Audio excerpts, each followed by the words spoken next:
If I put digitalmarketer.com, my ad's not going to go on Digital Marketer. It's not going to put ads in front of people on the display network on other websites that visited Digital Marketer.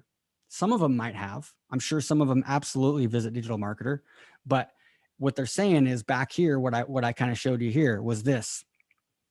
It's reaching people who browse content with similar themes to the URL you enter.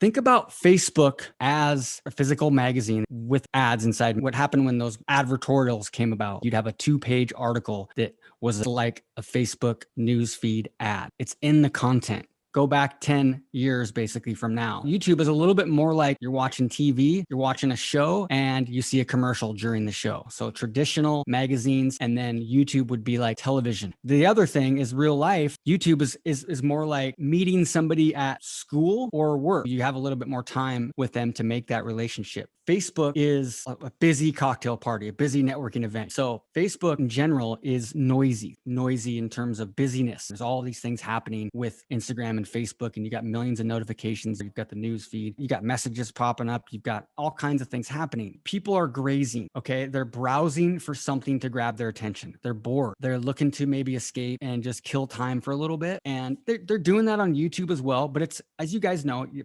typically are in a slightly different frame of mind on Facebook. Okay.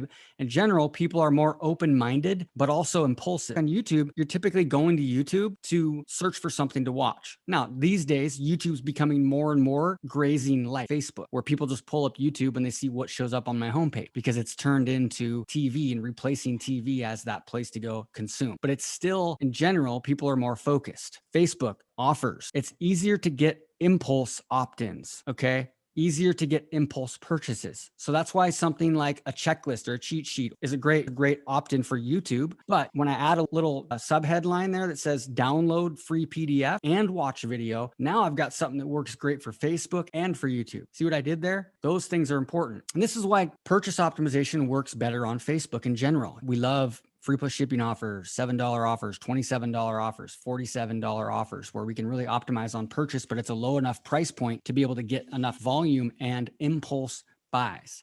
It's harder to do that on YouTube. And it's mostly because of the frame of mind that people are in. So ads, we know this. It's basically, you can use image ads or video ads, but with Facebook, you've got the ad copy that can support your ad. The video, if you're doing a video ad, it's muted out of the gate. So you need to have captions to help that video perform better.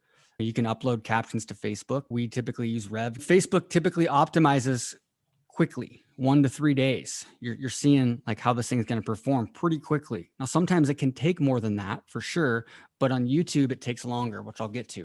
So it's busy, but not as noisy. People are there to consume content and in general are just more focused and maybe a little bit more stubborn or strong-willed in terms of the mindset, okay? And when it comes to your offers, it's easier to get somebody to consume a long-form video or a webinar, a 20-minute video or a 45-minute video, or opt in for an on-demand webinar or sign up for a webinar that they can watch later. And they're going to be more apt to do that from YouTube. Video only, obviously, the sound is on, so you can really grab their attention with audio and with a compelling statement and or scene. With Facebook, you need a visual element there too to catch their attention. For me, I've got some really good ads where I'm sitting right here. So that's where your captions come in, or just text overlay comes in to help grab that attention because it's not the most compelling environment. Now, that being said, it proves that you don't have to be having somebody walking through and breaking a window to catch their attention either to have a good ad, okay? But you've got to have something visual that they can see. And sometimes it's just a little bit of motion that can do that. So let's keep going here. Algorithm optimizes slower on YouTube, and talk to any engineer that's like worked at both platforms and they'll tell you the same thing typically. Facebook's like 1 to 2 to 3 days and YouTube's 7 to 14 days. And the audience are so much more broad in general. The audiences we have custom audiences, lookalike audiences, interest audiences, and then we've got the connection targeting and demographic targeting that YouTube has as well. So custom audiences are those warm retargeting audiences. Those are things like our email list that we can upload into Facebook, and we can create a custom audience, and then it matches it up with their data. And now we can target those folks. But we can also create a lookalike audience, which is a cold audience, might be 2 million people in the US.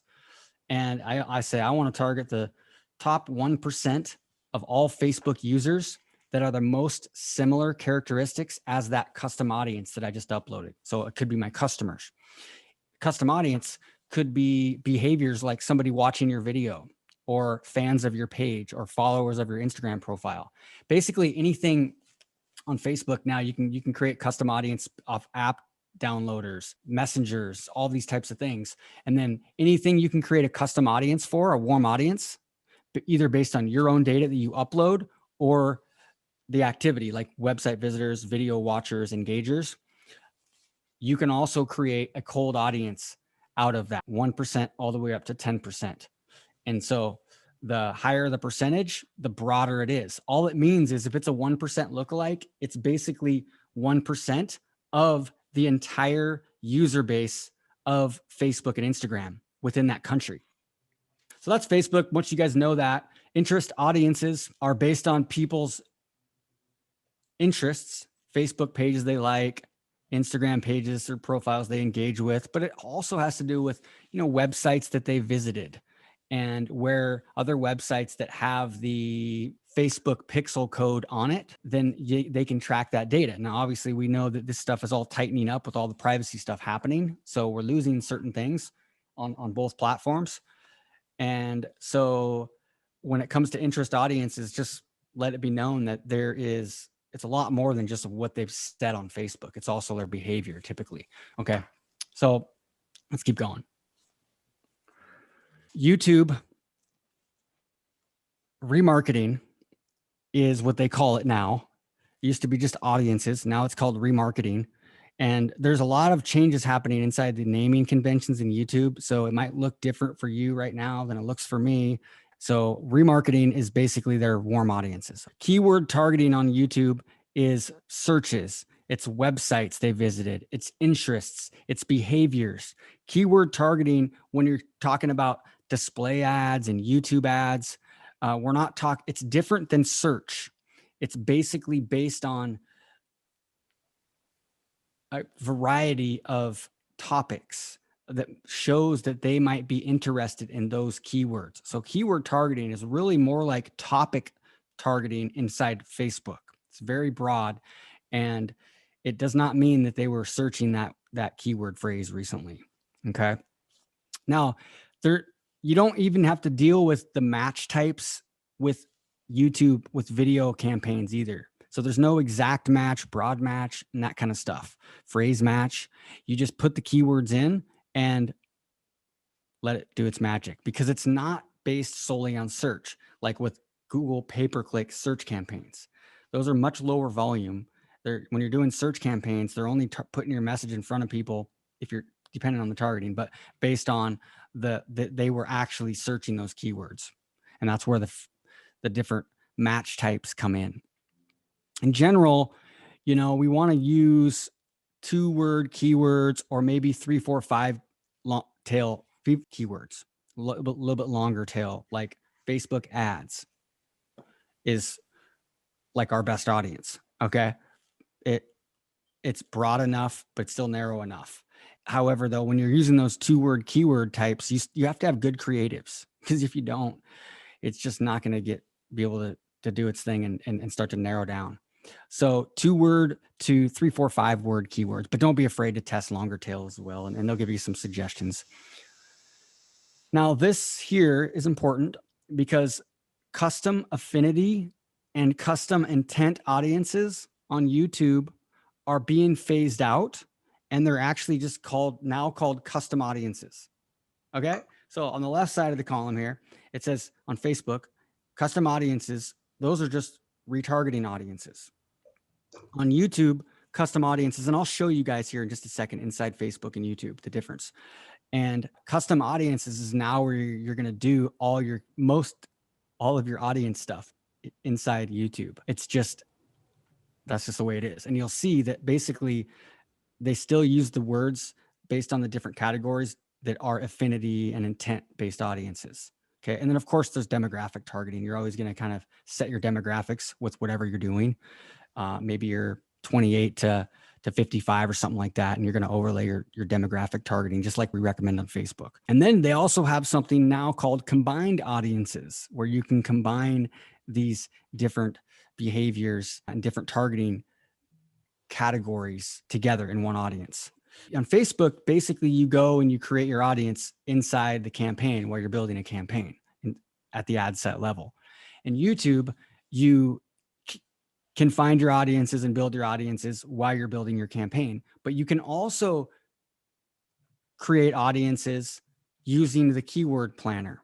Do a keyword list and get like 15, 20, 25 keywords, and you can copy and paste those over into a custom audience in YouTube, and then run that as essentially, it's like an intent. That would have been called an intent audience, but now it's just a custom audience.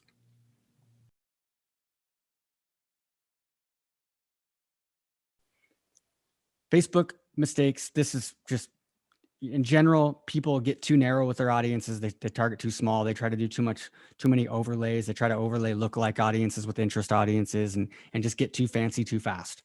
In general, we like to go groups of interests together, and then a separate either ad set or a separate campaign is lookalike audiences, like your 1% buyers or a 3% of your buyers. Or sometimes we'll go 1% of your buyers, or 1% of all of your most engaged audiences, and then a 1% of just your entire list, or your lead pixel or something like that. So maybe 3 or 4 of your top audiences, all the 1% combined into one audience. So it gets a little bit larger, but it's still pretty targeted. But we've seen a lot of campaigns where literally 10% lookalike is the best audience, or no audience at all, basically just broad, even if it's an international audience, because there's a lot of purchases happening. There's a lot of conversions happening on a daily basis. So the algorithm is able to go out and find the people that are most similar to those that are converting. So that's just general. And then just drawing conclusions too early. Somebody looking and they're like, oh, this audience didn't do very well. So then they just think it's a bad audience. And really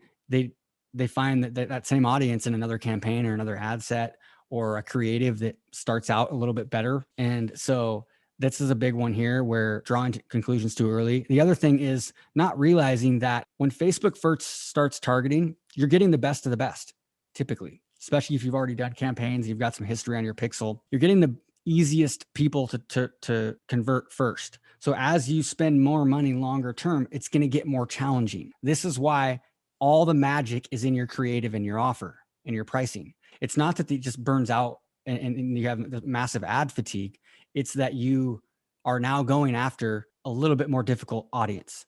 Okay. And that's the thing. Now with YouTube though, you're actually typically starting with that more difficult audience, because the audiences are much more broad in general. YouTube, just mistakes and misconceptions. Keyword targeting is more than just search. And I talked about that. Basically what it means is they're likely to be interested in those keywords based on maybe they were searching that keyword in the past, or maybe they were visiting a website that's related to that keyword. That's what keyword targeting is. Don't use too many keywords at one time. That Google recommends, like, depends on where you see it, but they might recommend 25 to 35. A lot of times they recommend like 200 to 400, or 300 to 500, I think, in some cases, which is way, way too many. We typically will use a lot lower amount of keywords, a lot of times just one keyword, see how it does. Auto-generated keyword segments. This is just a little side sort of tip. This starts to create their own recommended keywords. And this, a lot of times they aren't good keywords, but sometimes they are. So don't be afraid to test these out. But the thing is that these are created when you're doing a display campaign. So, but a lot of people think that you can't use them in YouTube, but actually you can. If you're running a display campaign, like to cold audiences, and then they create some auto-generated keywords, you can copy those over to your video campaign. So that's just a side note there. So now trying to scale using placement targeting is a big one that I see everybody talking about. YouTube ads, you can put your ads in front of your competition, the YouTube channels, and you can go buy a software and you can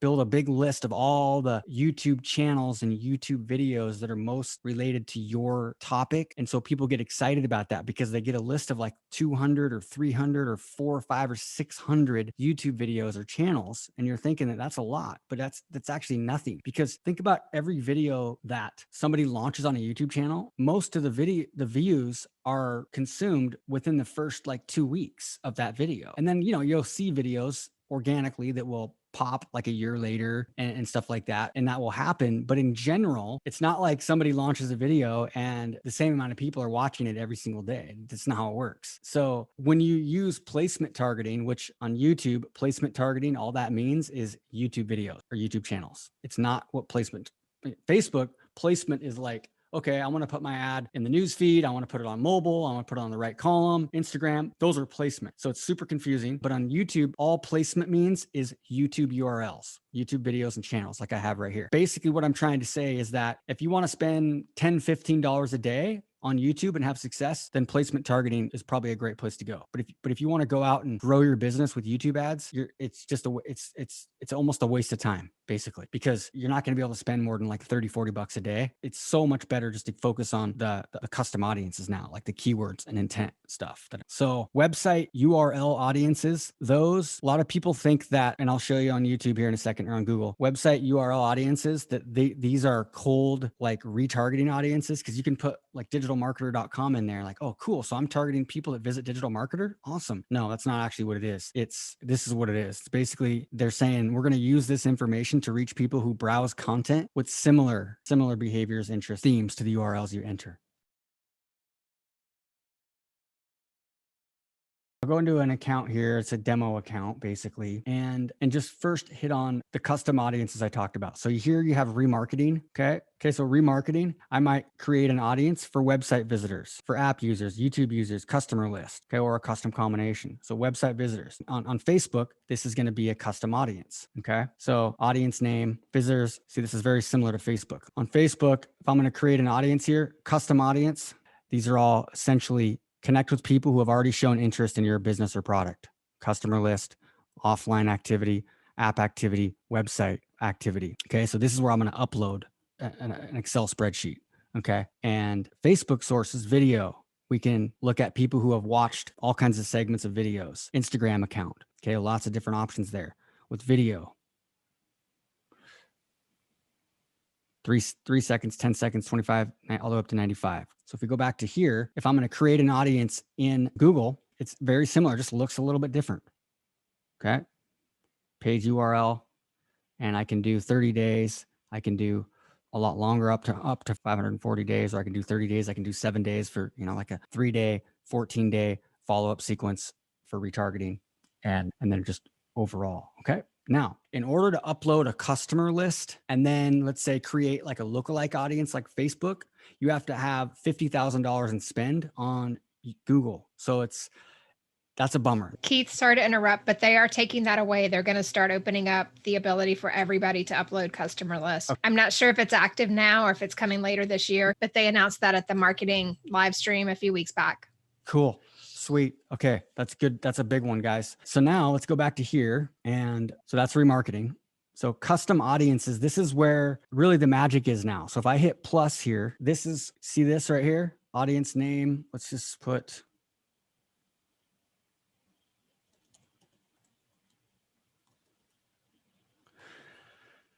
so include people with the following interests or behaviors. Include people with these interests or purchase intentions. So this used to be custom intent, but now it's all within this area here. So, and this here, people who searched for any of these terms on Google. So only on campaigns running on Google properties. On other campaigns, terms will be used as interests or purchase intentions. So some of these are very, very high intent, like based on what they're searching. Some of the people in that audience are going to be a little bit more broad in general, topical.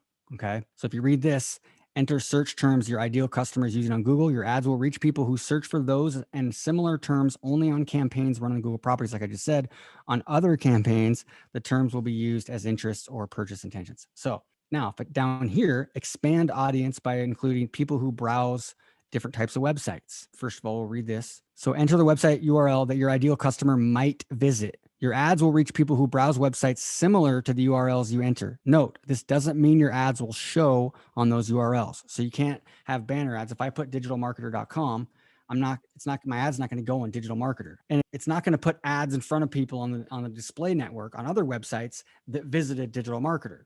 Some of them might have. I'm sure some of them absolutely visit Digital Marketer. But what they're saying is back here, what I kind of showed you here was this. It's reaching people who browse content with similar themes to the URL you enter. And then they have the same thing for apps. You can put an app in there, and then you can also expand into geographical. Okay. So this here is up here is the search. This is the one that you're going to want to, let's go to here actually. So people with any of these interests or purchase intentions. So I might put Facebook advertising. Okay. And then I can grab a few of these if I want. And you could put, 15 to 20 of these if you want into one campaign. One of the things that's nice to do is to have them separate and see how they do on their own. And there's a lot of ways to kind of manage this depending on what your goals are. But basically, you can put some other keywords in here and play around with it. And so this is what we would call keyword targeting. And this is really where the magic is here, you guys. Okay. It's the custom intent and custom affinity keywords. Now, these are like Facebook interests. So think about the Facebook interests that are pretty broad. Like when you're going into Facebook here and then go at the ad set level, where my targeting is. And if I go in Facebook, this is where you have custom audiences here. These are your warm audiences. And this is a lookalike audience. This is where you're creating a cold audience based off of that custom audience. So we like to run these on their own, and then maybe another ad set or another campaign. Let's focus on interests. So this stuff's going to be blank, except we're going to probably exclude, somebody that lands on our thank you page. So I might say exclude thank you page visitors, because that means we want to make sure people that already opt in or purchase, they're not getting served the same ads. So we're going to exclude those people. We really find these days that the simpler the campaign is set up, the better things run, and the less you try to mess with it, as long as you have good days 1 and days 2 that we talked about here, right? And you've got a top 1% hook. Within YouTube, they also have combined audiences. This is another thing where I wouldn't get too fancy here. Focus on being strategic. And these were created before they made these updates, by the way. See, infinity, intent, that's because they used to have these separated out. And now this was 2020 when these were created. But these are essentially keyword targeting, basically. Okay. Combined audiences, you can go in here and you can create a combined audience and go in here and go through some of these topical audiences here. And these are called in-market topics, really. That's what I call them because they're so broad. But social media enthusiasts, and that's an affinity audience. Or I can narrow my audience like this, and then I can grab another category. So based on your remarketing lists, see this? So they're trying to improve your audiences based on your history. As you run ads, the more of these sort of big, broad affinity or intent-based audiences, YouTube, Google will start to create for you. But look, they're huge. Estimated audience size, 10 billion weekly impressions. And that's this and this. That means they have to be in this audience and this audience. So these are really broad. So this is why these are cool as well. But I would focus mostly on this right here. We want to get those intent, those people that have the infinity or intent based on a keyword, and then create the right offer with the right creative. And then you can start to test with small budgets. You could, if you're taking people to a lead magnet, you could spend $5, $10 a day, $10 a day per keyword if you want, or per group of keywords. You can kind of do the same thing with Facebook or with YouTube as you do on Facebook if you want. So sometimes if we're doing let's say an interests, and I want to do something like Infusionsoft, then I might do a group of targeting keywords that are similar to that. So software, I might call it CRMs or email marketing software. So HubSpot, Hootsuite. I would put a bunch of these probably all together and then create one and then name that audience. And you can do the same thing inside Google. Okay. So now when it comes to these audiences, you can go in here like I'm doing and you can create audiences inside the audience section, because where I'm at right now is I'm in the audience manager. Okay. That's the audience manager is where I'm at. And then creating these custom audiences, combined audiences. And then when you're building your campaign, you can go select that. If you've created it in here, and these are cold audiences, it'll show up as an option when you're creating your campaign. And the other way you can grab some keywords is you can, here, I'll show you. So you can create a campaign. And so I'm going to create a new Google campaign. And let's say I'm taking people to an opt-in, but then I'm making a purchase. I'm selling a product on the thank you page. So like they're opting in and then I'm selling a $47 product. I'm going to click sales, and then that's the goal. And then video. Even if I'm taking them to an opt-in, I can still use sales because that's my goal. I want to optimize on purchasers, not leads in this case. So then I'm creating this new campaign, and inside the campaign now, budget, all that stuff. Check this out. You have audiences down here, options. So people, demographics, that's, pretty makes sense. Audiences. So this is kind of where I just was. It's very similar, right? To where I just was over here with custom audiences. You can select, you can create these or find these in here and create new ones, or it'll also show audiences that you've created inside your audience manager. Okay, remarketing and similar audiences. Website visitors, YouTube users. So those are like warm audiences. Custom audiences, your custom audiences. So see, those are the ones that you saw on that list earlier. And then I can select those. But the other thing I can do is I can go to like in market here and just select these. So now it's over here. So that's going to be inside that campaign. And look, see, they have audience expansion just like Facebook. I would uncheck that. Other audiences. Affinity, combined audiences. See that? So these are going to be, some of these you can just create right here and then add those. And then anything you create in your audience section will kind of be in a list. And then there's also one more way, like I mentioned, I'm not going to go through that right now, but you can go to the keyword planner here and then do some research and then literally move those keywords from the keyword planner into a campaign. So Facebook ads, Instagram ads, YouTube ads. So, but remember, these, what they'll do is they'll essentially turn them into intent or affinity keywords, not just search.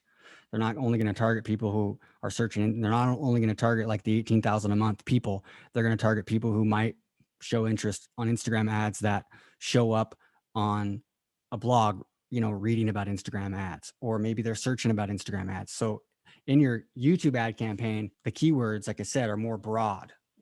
So hopefully that kind of makes sense. But in general, we want to try to focus on those, intent and affinity keywords. And, if you have a physical product, sometimes you're selling physical goods, the in-market stuff can work really well. Intent-based stuff, there's certain types of products that work better with some of these different types of categories inside here. Okay.